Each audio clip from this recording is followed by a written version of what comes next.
Hello दोस्तों। तो कैसे हैं आप सभी। स्वागत है आपका अपने यूट्यूब चैनल NIC ऑर्गेनाइजेशन। तो दोस्तों, आज की क्लास में हम पढ़ते हैं उत्तर प्रदेश का भौगोलिक विभाजन। इसमें हम जानेंगे कि उत्तर प्रदेश को कितने भागों में बांटा गया है, भौतिक रूप से उत्तर प्रदेश को कितने भागों में बांटा गया है। तो इसे बांटा गया है, उत्तर प्रदेश को बांटा गया है 3 भागों में। उत्तर प्रदेश को कितने भागों में बांटा गया है? उत्तर प्रदेश को बांटा गया है 3 भागों में। ये भाग कौन कौन से हैं? ये भाग हैं, पहला है भावर भावर भावर या तराई क्षेत्र, भावर या तराई क्षेत्र। और दूसरा भाग है मैदानी क्षेत्र। दूसरा भाग है मैदानी क्षेत्र। और तीसरा भाग है दोस्तों पठारी क्षेत्र, पठारी भाग या पठारी क्षेत्र, पठारी भाग या पठारी क्षेत्र।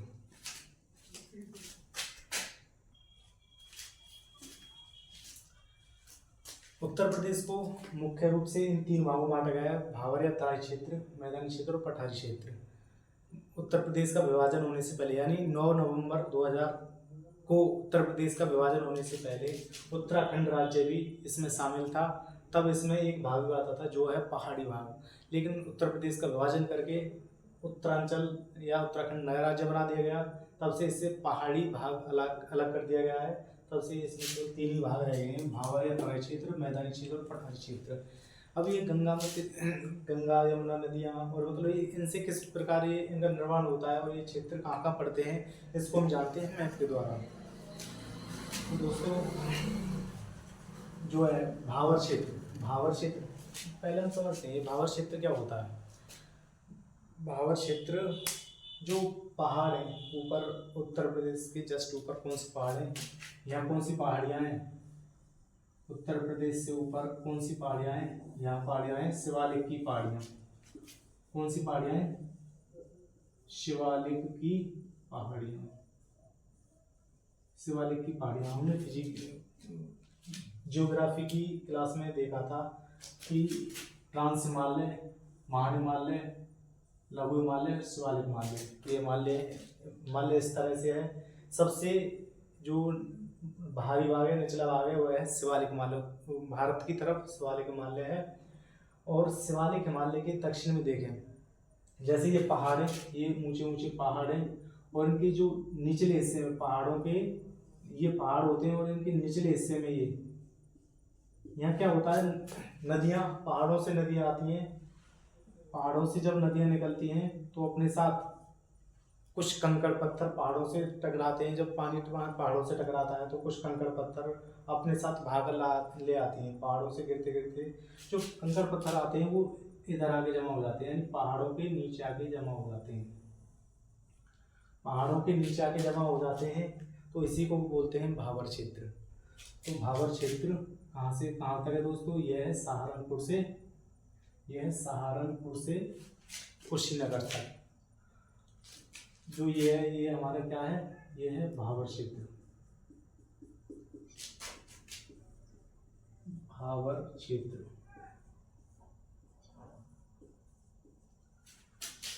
भावर क्षेत्र के नीचे ही इसके समांतर ही, जैसे ये भावर क्षेत्र है पूरे सहारनपुर से कुशीनगर तक, ये भावर क्षेत्र है। और इसके समांतर ही एक पट्टी और है जिसे कहते हैं तराई क्षेत्र या तराई भाग। जो ये पट्टी है ये है तराई क्षेत्र की, तराई भाग की तराई क्षेत्र। ये तराई क्षेत्र क्या होता है? जब नदियाँ पहाड़ों से निकलती हैं तो अपने साथ पहाड़ों से टकराकर मोटे मोटे पत्थर, कंकड़ पत्थर ले आती हैं। वह भावर क्षेत्र में रुक जाते हैं। जो पत्थर हैं वो भावर क्षेत्र में रुक जाते हैं। और जब नदियाँ आगे और बढ़ती हैं तो उनके साथ कुछ महीन होते हैं, मृदा होती है, जो ये सभी आगे आकर तराई क्षेत्र में रुक जाते हैं। और यहाँ की मिट्टी कैसी हो जाती है दोस्तों? यहाँ की मिट्टी हो जाती है दलदली।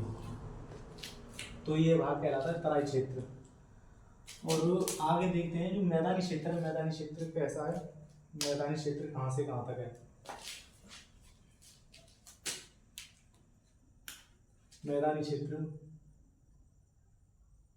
ये हमारा दो नदियों के बीच की जो भूमि है, जहाँ पर जो नदियों के द्वारा जो मैदान बनाए गए हैं, गंगा और यमुना नदी के बीच की जो भूमि है, जो ये गंगा नदी है, कहाँ से, बिजनौर से प्रवेश करती है उत्तर प्रदेश में। कहाँ से गंगा नदी उत्तर प्रदेश में कहाँ से प्रवेश करती है, ये प्रवेश करती है बिजनौर से।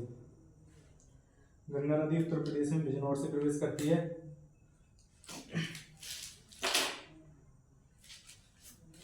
ये गंगा नदी उत्तर प्रदेश में बिजनौर से प्रवेश करते हुए आगे निकल जाती है और सहारनपुर से, यमुना नदी सहारनपुर से निकलती है और मथुरा वगैरह होते हुए आगे जाकर गंगा नदी में मिल जाती है। तो इन नदियों के जो बीच की भूमि है या इन नदियों के आसपास का क्षेत्र है, जो नदियों का जो जल है इन क्षेत्र में लाया जाता है, उसे कहा जाता है मैदानी क्षेत्र। नदियों के आसपास का क्षेत्र है उसे मैदानी क्षेत्र कहा जाता है। और आगे है पठारी क्षेत्र, जहाँ की भूमि ऊबड़ खाबड़ है। ये भाग है जो झांसी, जालौन, ललितपुर और यहाँ सोनभद्र, ये एरिया पड़ता है, ये पड़ता है पठारी क्षेत्र का। तो इससे नीचे ये तो हो गया मैदानी क्षेत्र, ये हो गया मैदानी क्षेत्र, मैदानी क्षेत्र या मैदानी भाग। और इससे नीचे हो गया पठारी भाग। इससे नीचे दोस्तों पठारी भाग।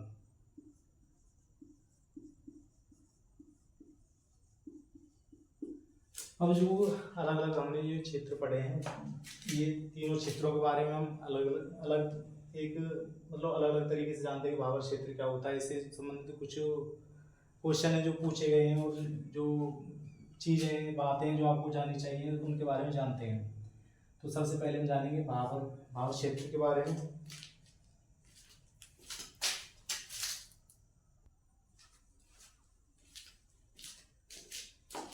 जो हमने देखा था भावर क्षेत्र के बारे में, तो उसी को कुछ तो शब्दों में लिख देते हैं। जैसे भावर क्षेत्र स्थित कहाँ है, यह भावर क्षेत्र स्थित कहाँ है, यह है शिवालिक की पहाड़ियों के दक्षिण में। शिवालिक की पहाड़ियों के दक्षिण में, शिवालिक की पहाड़ियों के दक्षिण में।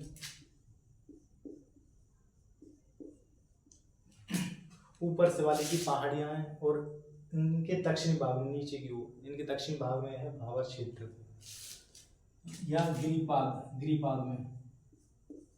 ये प्रश्न पूछा गया है कि भावर क्षेत्र कहाँ है, यह गिरिपाद में। गिरि मतलब पर्वत और पाद मतलब जो निचला हिस्सा होता है, जो पर्वत के निचले हिस्से में है भावर क्षेत्र। क्योंकि नदियाँ अपने साथ कंकड़ पत्थर भाकर ले जाती हैं और यहाँ जो कंकड़ पत्थर हैं रुक जाते हैं। तो यहाँ मतलब कैसी मिट्टी होती है, यहाँ की जो मिट्टी वो ऊबड़ खाबड़ होती है, ऊबड़ खाबड़ और कंकरीली या पथरीली। क्या यह भूमि कृषि योग्य है? क्या यह भूमि कृषि योग्य है? कंकड़ पत्थर वाली भूमि पर कृषि हो सकती है क्या? नहीं। तो ये भूमि कृषि योग्य नहीं है। इसमें क्या होता है, बड़े बड़े पत्थर होते हैं, जमा हो जाते हैं। जो बड़े बड़े पत्थर, पानी आता है, पानी ऊपर से आता है तो बड़े बड़े पत्थरों में आकर जमा हो जाता है। तो क्या बड़े बड़े पत्थरों में पानी दिखाई देगा? या बड़े बड़े पत्थरों में पानी दिखाई नहीं देता है। तो जो पत्थरों के नीचे से पानी ऊपर निकलता है, तो यहाँ नदियाँ कैसी हो जाती हैं, यहाँ नदियाँ विलुप्त सी हो जाती हैं। तो नदियाँ दिखाई नहीं देती हैं, नदियाँ विलुप्त सी हो जाती हैं।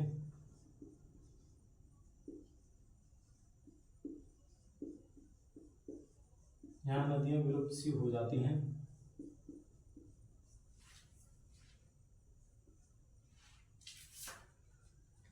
अच्छा, एक और क्वेश्चन कि ये क्वेश्चन में पूछा गया है कि शिवालिक की पहाड़ियों को गोरखपुर में किस नाम से जाना जाता है?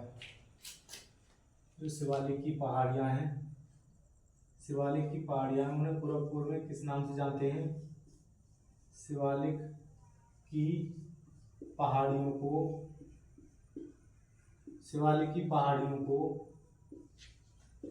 गोरखपुर में क्या कहते हैं दोस्तों? डुडवा की पहाड़ियां कहा जाता है। डुडवा की पहाड़ियां कहा जाता है। डुडवा नाम से जाना जाता है, कहा जाता है। डुडवा नाम से जाना जाता है। डुडवा नाम से जाना जाता है।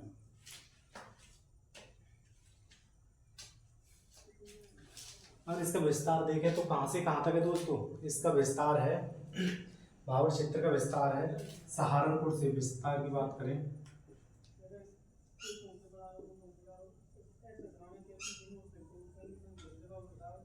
विस्तार भावर क्षेत्र का विस्तार है सहारनपुर से कुशीनगर तक।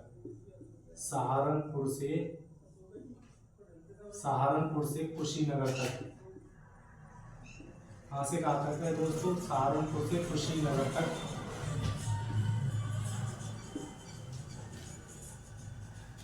ये कैसा है? यह पश्चिम में चौड़ा है। ये पश्चिम में चौड़ा है तथा पूर्व में पतला है। पश्चिम में यह इसकी पश्चिम में चौड़ा है। देखिए यह पश्चिम में चौड़ा है, पश्चिम में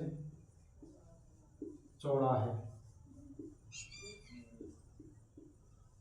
और पूर्व में कम चौड़ा है। यानी जो इसका जो हिस्सा है यह पश्चिम में ज्यादा चौड़ा है, पश्चिम में ज्यादा चौड़ा है और यहाँ से कुशीनगर तक आते आते पतला हिस्सा हो जाता है इसका, भावर क्षेत्र का।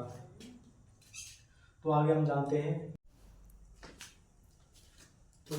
तराई क्षेत्र के बारे में। तराई क्षेत्र भी आप देख रहे होंगे, तराई क्षेत्र भी भावर क्षेत्र के समानांतर है। इसका मतलब यह हुआ कि यह भी सहारनपुर से लेकर कुशीनगर तक फैला हुआ था। यानी तराई क्षेत्र का विस्तार भी कहाँ से कहाँ तक है दोस्तों? इसका विस्तार भी सहारनपुर से लेकर कुशीनगर तक है।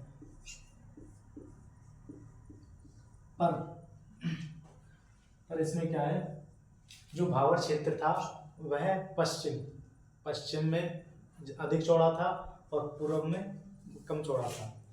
लेकिन जो तराई क्षेत्र है वह पश्चिम में कम चौड़ा है,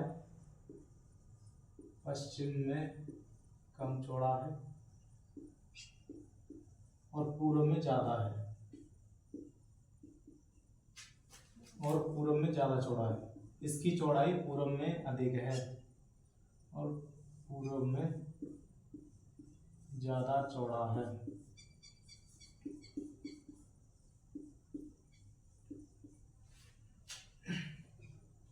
क्योंकि नदियां हैं जो भावर क्षेत्र में आकर जो बड़े बड़े पत्थरों से दिखाई नहीं देती हैं, जब ये तराई क्षेत्र में आती हैं तब जो मिट्टी के महीन कण है या पर जो कंकड़ पत्थर छोटे छोटे होते हैं वो आकर तराई क्षेत्र में जमा हो जाते हैं। जो छोटे छोटे कण है वो तराई क्षेत्र में जमा हो जाते हैं, तो जो जल है इनके ऊपर आ जाता है, मिट्टी के ऊपर आ जाता है। तो यहाँ क्या होता है, नदियाँ दिखाई देने लगती हैं। तो यहाँ नदियाँ फिर से दिखाई देने लगती हैं, नदियाँ दिखाई देने लगती हैं।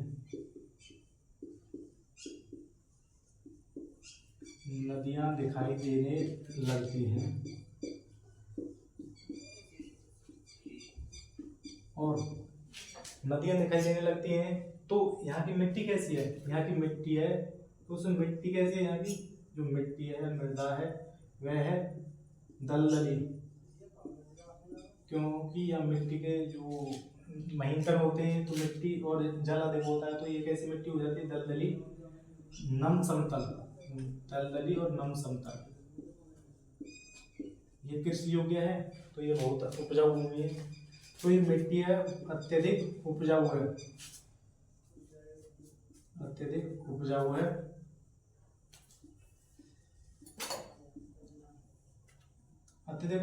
यहाँ किस प्रकार की? यहाँ किस प्रकार की खेती अधिकतम की जाती है? यहाँ गन्ना और गेहूं। अगर कृषि की बात करें भाई, अगर कृषि की बात करें तो कौन सी खेती अधिक होती है?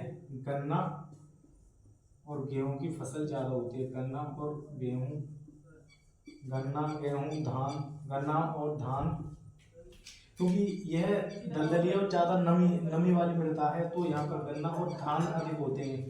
वैसे तो यहाँ गेहूं भी होते हैं, गेहूं, लेकिन अगर ज्यादा मात्रा में बात करें तो गन्ना और धान होते हैं। इसके बाद हम जान लेते हैं मैदानी भाग के बारे में। जो दूसरा भाग है उसके बारे में जान लेते हैं, यानी मैदानी भाग।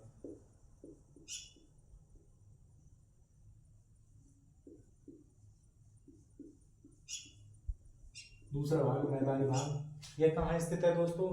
यह है भावर या तराई क्षेत्र के, भावर या तराई क्षेत्र के दक्षिण में, भावर या तराई क्षेत्र के दक्षिण में स्थित है। दक्षिण में इसे किस नाम से जाना जाता है? इसे दोआब भी कहते हैं, दोआब। इसे दोआब भी कहते हैं, दोआब। दोआब का अर्थ है, दोआब का अर्थ है दो नदियों के बीच की भूमि। दो नदियों के बीच की भूमि, दो नदियों के बीच की भूमि भी कहते हैं। ये दो नदियां कौन कौन सी दोस्तों? ये दो नदियां हैं गंगा और यमुना, नदियों के बीच की भूमि दोआब भी कहते हैं।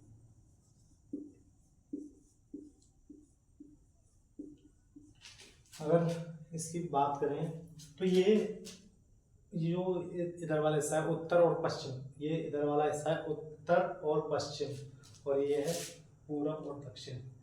इसकी जो ऊंचाई है उत्तर और पश्चिम में अधिक है और पूरब और दक्षिण में कम है, क्योंकि दोस्तों जो नदियां हैं ऊपर से नीचे की ओर बहती हैं, क्योंकि ये इधर उत्तर और पश्चिम से नदियां आती हैं और पूरब और दक्षिण में निकल जाती हैं, तो इसके जो अधिक ऊंचाई है वो उत्तर और पश्चिम में है।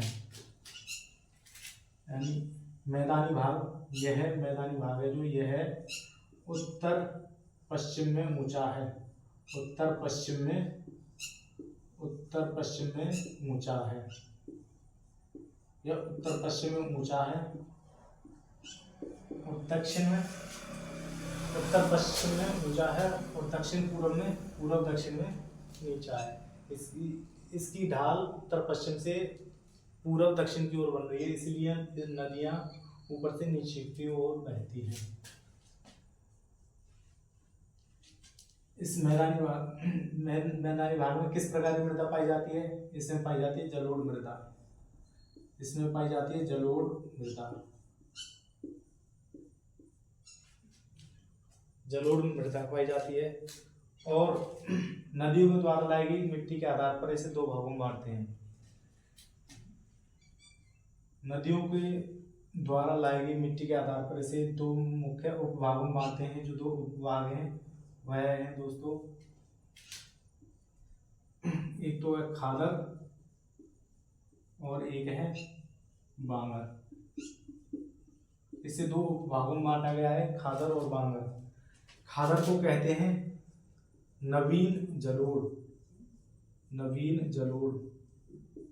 और बांगर को कहते हैं पुरानी जलोढ़।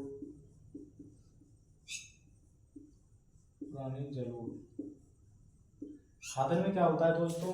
खादर में यह होता है कि जो नदियां हैं हर वर्ष, प्रत्येक वर्ष नदियों के द्वारा मिट्टी लाई जाती है और यहाँ पर डाल दी जाती है। खादर में प्रत्येक वर्ष नदियां आ जाती हैं, लेकिन बांगर में क्या है, यहाँ नदियों का पानी नहीं पहुँचता है, इसलिए यहाँ की मिट्टी जो उपजाऊ नहीं है।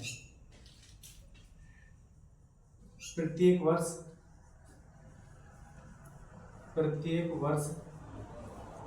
नदियों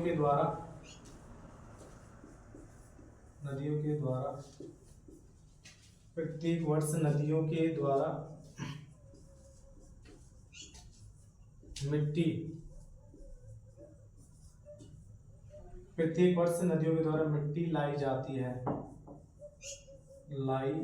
है। और यहाँ क्या होता है, यहाँ नदियों का पानी नहीं पहुँचता है, नदियों का पानी नहीं पहुंचता है, यहाँ नदियों का पानी नहीं पहुंचता है, नदियों का पानी नहीं पहुंचता है।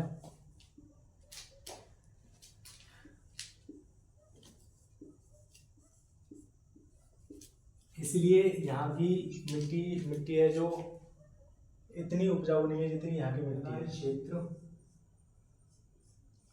मैदानी क्षेत्र बहुत ही ज़्यादा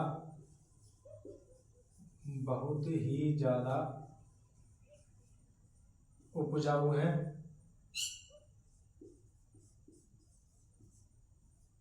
बहुत ही ज़्यादा उपजाऊ है। इसलिए यहाँ पर जो फसलों की पैदावार है वो बहुत अधिक होती है। तो कौन कौन सी फसलें होती है यहाँ पर? मैदानी क्षेत्र बहुत ही उपजाऊ है, इसलिए यहाँ पर जो पैदावार है बहुत अधिक होती है, इसलिए पैदावार अच्छी होती है, पैदावार अच्छी होती है। और कौन कौन सी फसलें, फसलों की बात की जाए तो फसल कौन कौन सी है दोस्तों? तो फसल धान, गेहूं, गन्ना, ज्वार, बाजरा, खीरा, ककड़ी और भी फसलें जो अधिक मात्रा में होती हैं। ये सभी फसलें जो मतलब मैदानी भाग में बहुत अच्छी फसल पैदा होती है। क्या करती हैं? नदियाँ मिट्टी को एक स्थान से दूसरे स्थान पर बहा कर ले जाते हैं अपने साथ, लेकिन इसे क्या कहते हैं? इसे अपर्दन कहते हैं। जब अवनाली का अपर्दन अधिक होता है तो इससे क्या होता है? बीहड़ों का निर्माण होता है। यानी अधिक अवनालिका अपर्दन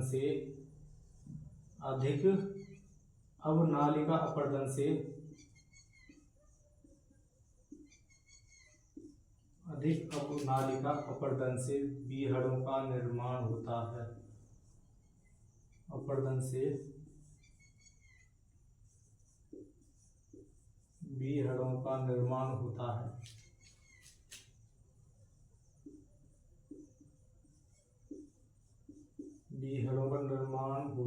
है। इससे अवनालिका अपर्दन से प्रभावित सबसे ज्यादा जिला कौन सा है दोस्तों? सबसे ज्यादा प्रभावित जिला है इटावा।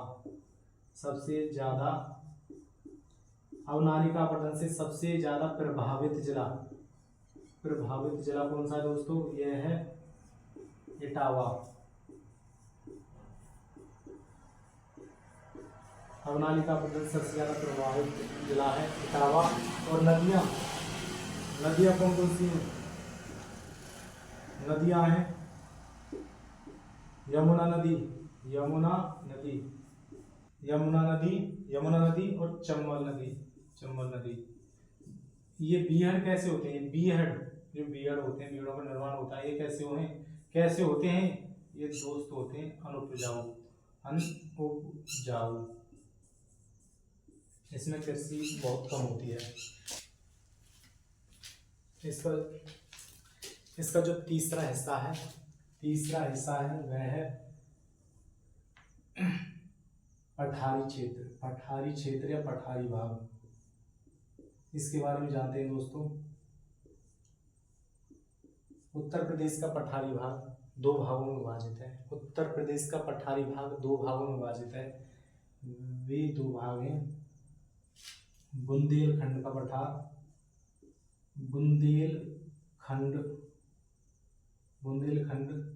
का पठार और दूसरा है दोस्तों बघेलखंड का पठार।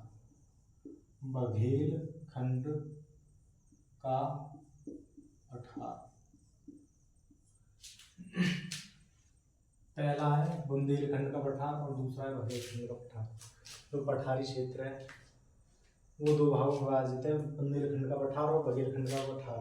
अब पेपर में कई बार यह पूछा गया है कि निम्नलिखित में से कौन सा जिला बुंदेलखंड के अंतर्गत आता है, या निम्नलिखित में से कौन सा जिला बुंदेलखंड पठार के अंतर्गत नहीं आता है।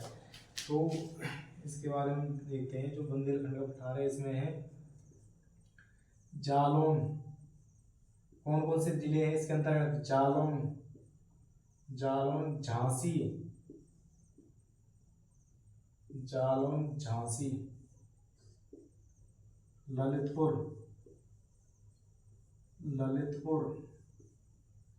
बांदा, जालौन, झांसी, ललितपुर, बांदा, हमीरपुर,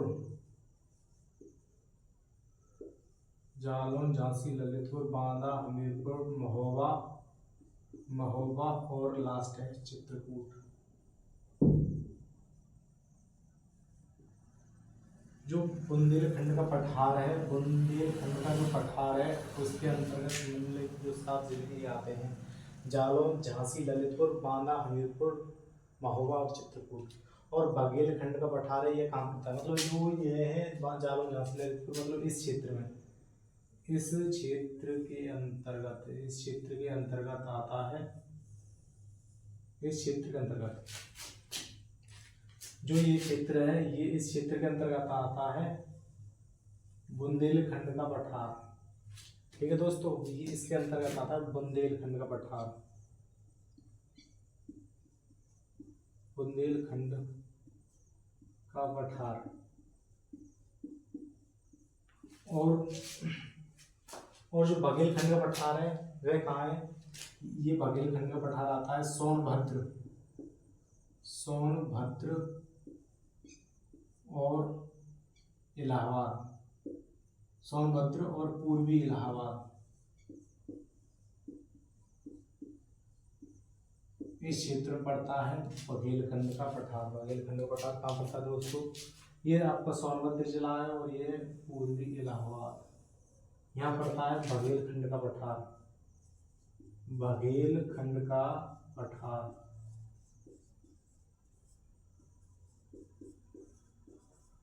क्या पड़ता है दोस्तों? बघेलखंड का पठार। जो आपने सुना होगा कैमूर वन्यजीव अभ्यारण्य, कैमूर वन्यजीव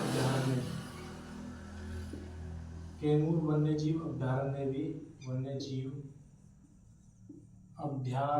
भी यहीं स्थित है, यानी बघेलखंड के पठार में ही कैमूर वन्यजीव अभ्यारण्य स्थित है। मिर्जापुर और सोनभद्र जिले में कैमूर वन्यजीव अभ्यारण्य है, यानी सोनभद्र और मिर्जापुर जिले में, ज़्यादा है सोनभद्र में और थोड़ा सा हिस्सा है मिर्जापुर के अंतर्गत। सोनभद्र और मिर्जापुर जिले में है जो कैमूर वन्यजीव अभ्यारण्य है। बुंदेलखंड के पठार और बघेलखंड के पठार के अतिरिक्त जो ये है, ये बुंदेलखंड और बघेलखंड ये तो है पठार, लेकिन एक और नाम सुनते हैं हम रुहेलखंड का। रुहेलखंड पठार नहीं है दोस्तों, रुहेलखंड पठार नहीं है, लेकिन ये कहाँ पड़ता है? ये पड़ता है उत्तरी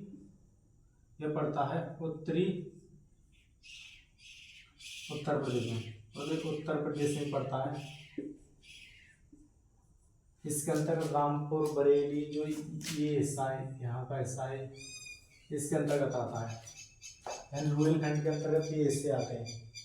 तो बुंदेलखंड का पठार, बघेलखंड का पठार पढ़ लिया, और रुहेलखंड ये भी जान लिया कि ये कहाँ है? ये है उत्तर प्रदेश में। और हम जान लेते हैं कि पठारी भाग का क्षेत्रफल कितना है। और पठारी भाग के क्षेत्रफल की बात करें तो इसका क्षेत्रफल 45,200 वर्ग किलोमीटर, 45,200 वर्ग किलोमीटर। और औसत ऊंचाई की बात की जाए, तो दोस्तों कितनी है इसकी औसत ऊंचाई है 300 मीटर। औसत ऊंचाई है 300 मीटर। और इसके ढाल की बात करें, पठारी क्षेत्र का ढाल, ये ढाल कहाँ से है? ये है मैदानी क्षेत्र की ओर। ये ढाल कहाँ है दोस्तों? ये इसका ढाल है मैदानी क्षेत्र की ओर। इसका मतलब यह हुआ कि जो इसका ढाल है वह मैदानी क्षेत्र की ओर है, यानी दक्षिण से उत्तर की ओर, यानी दक्षिण से उत्तर की ओर।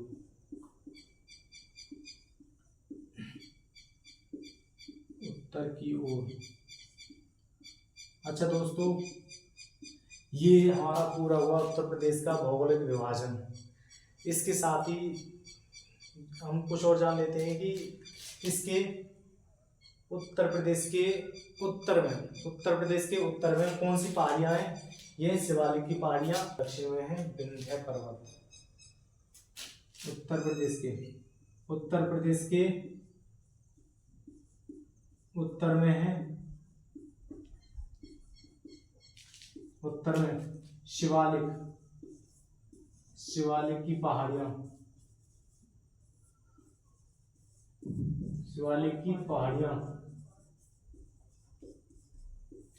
और दक्षिण में, उत्तर प्रदेश के दक्षिण में कौन सा पर्वत है दोस्तों? उत्तर प्रदेश के दक्षिण में है विंध्य पर्वत। जो विंध्य पर्वत है वह है। दोस्तों कैसी लगी आपको वीडियो? कैसा लगा हमारा कंटेंट? यदि वीडियो अच्छी लगी और कंटेंट अच्छा लगा हो तो वीडियो को लाइक करें और वीडियो को अधिक से अधिक शेयर करें और हमारे चैनल NIC ऑर्गेनाइजेशन को जरूर सब्सक्राइब कर लें। जय हिंद।